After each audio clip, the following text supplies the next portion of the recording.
Welcome to Samba Samba. Enjoy the video. You start by preparing permissions and a destination channel. Give yourself Manage Server or use an admin account, then create a dedicated text channel named Clearly for Logs. Once done, invite CarlBot with the bot and application command scopes so it can post and read channels. Make sure CarlBot's role is above roles it needs to log for. This early setup prevents permission errors later and gets you straight into configuring the logging modules without wasting time.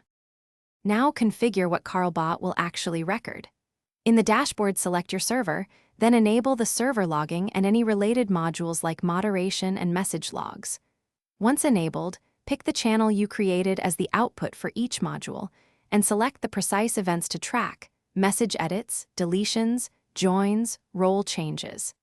Make sure CarlBot has read/view and send permissions on that channel, and confirm event toggles so you only capture relevant activity and avoid clutter. Finish by validating your setup with intentional tests.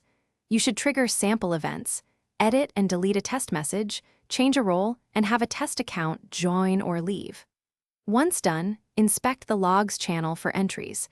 Make sure CarlBot's role is above the roles it should monitor and that there are no channel overwrites blocking reads or sends.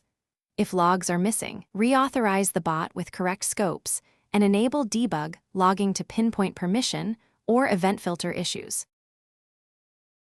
Thanks for watching. Consider subscribing if we helped you.